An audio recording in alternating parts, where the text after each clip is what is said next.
Hi friends, तर हे मी paneer maker म्हणजे पनीर मेकर नाही, पनीरचं भांडं मागवलेलं आहे फ्लिपकार्टवरून। हे पहा, मी तुम्हाला दाखवते ओपनिंग करून। तर हे अशा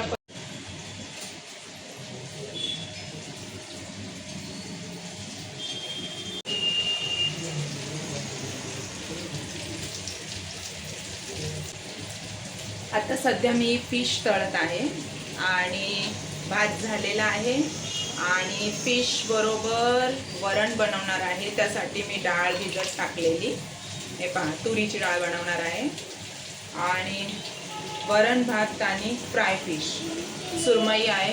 खूप टेस्टी, म्हणजे ऑलमोस्ट सगळ्यांनाच हे कॉम्बिनेशन आवडतं। तुम्ही देखील खाल्लं असेल, तुमच्याही घरी आवडत असेल। तर इकडे पहा, अशी फिश मस्त फ्राय करून घेते।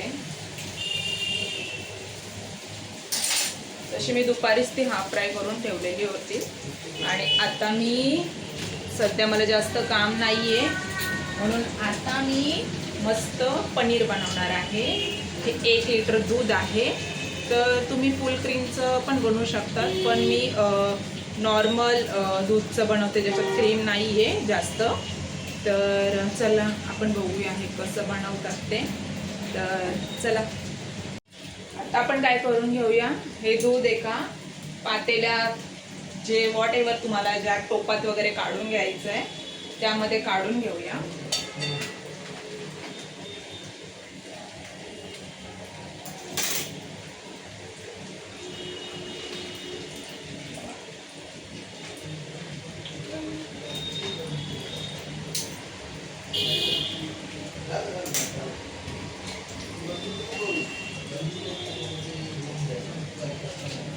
ओके, आता आपल्याला हे छान तापून घ्यायचं आहे। तापायला ठेवणार आहे।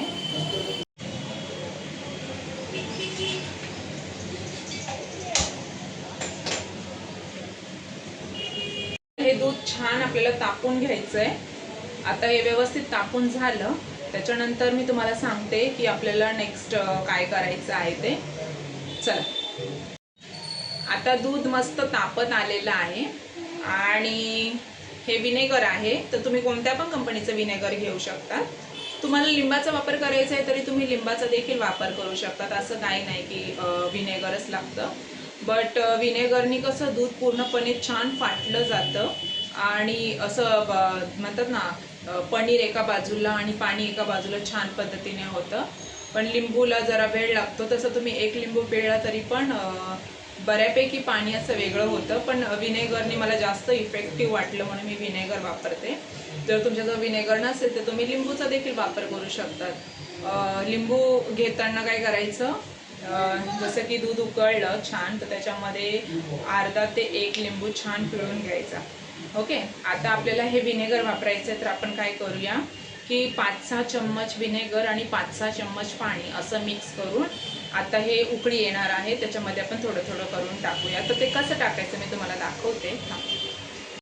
आता आपल्याला याच्यामध्ये हे पहा असं विनेगर टाकून घ्यायचं आहे।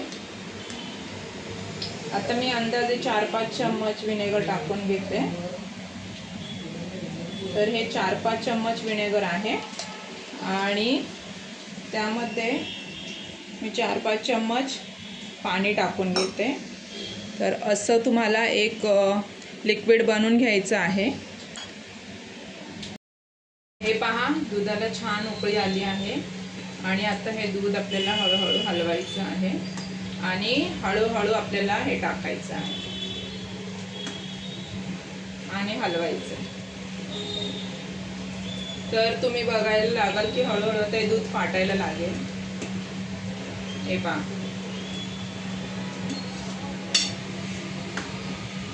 दिसतंय। आणि आता आपण हे पूर्ण टाकून देऊया। आणि समजा तुम्हाला असं वाटलं तरी देखील अजून दूध व्यवस्थित फाटलेलं नाहीये, तर तुम्ही अजून 1-2 चम्मच विनेगर टाकून त्याच्यामध्ये थोडंसं पाणी टाकून तुम्ही पूर्णपणे दूध फाटून घ्यायचं आहे। कारण की आपल्याला अशा पद्धतीचं वेगळं असं पाणी आणि दूध वेगळं करायचं आहे।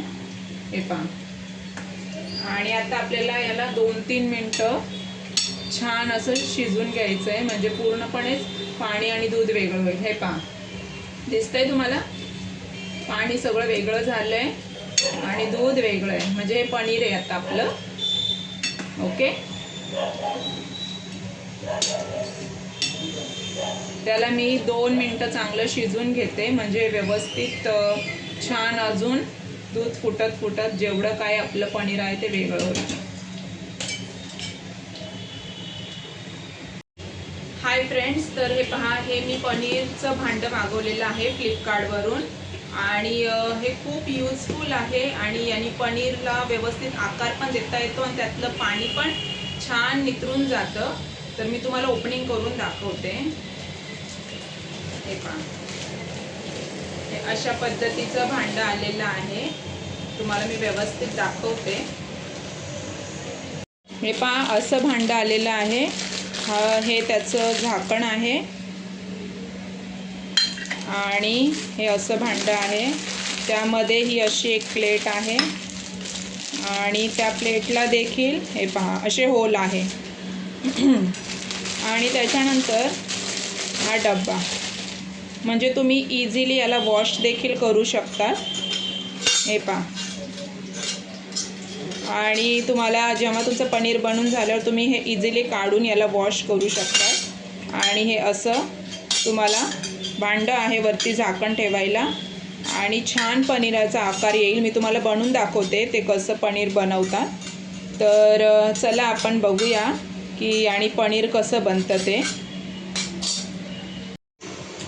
तर फ्रेंड्स, मी ह्या डब्याची तुम्हाला लिंक माझ्या डिस्क्रिप्शन बॉक्समध्ये देते. तर तुम्हाला ज्याला कोणी परचेस करायचं असेल तर त्या लिंकवर जाऊन तुम्ही परचेस करू शकता. आणि तुम्हाला समजा या डब्यात नसेल बनवायचं तर तुम्हाला समजा रुमालात बनवायचं तरी तुम्ही रुमालात बनवू शकता.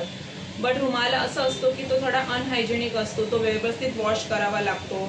त्याला म्हणजे व्यवस्थित वॉश नाही केला तर त्याच्यामध्ये बॅक्टेरिया वगैरे लावू शकतात आणि थोडा पनीरला वास वगैरे येऊ शकतो. तर हा कसा सेफ आहे, आपण व्यवस्थित याला वॉश पण करू शकतो आणि याच्यात आपल्याला व्यवस्थित आकार मिळतो, तेवढा आपल्याला रुमालामध्ये छान आकार मिळत नाही.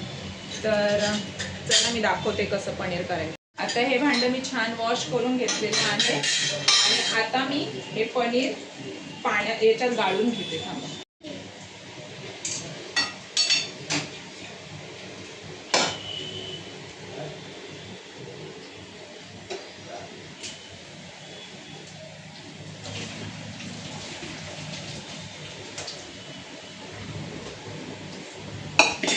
आता आपण याला छान 2 ते 3 पाण्यात वॉश करून घेऊया, म्हणजे जो व्हिनेगरचा आंबटपणा आहे तो निघून गेला पाहिजे.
बघा किती पाणी निघालं याच्यातून.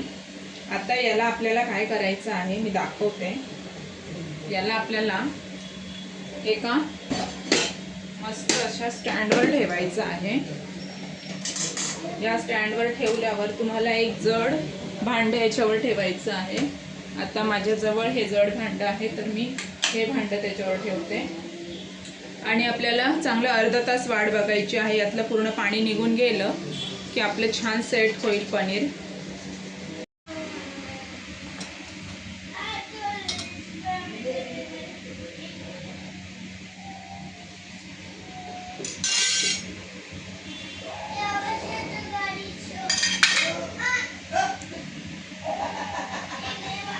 असं पनीर आपलं तयार झालं. बंद कर.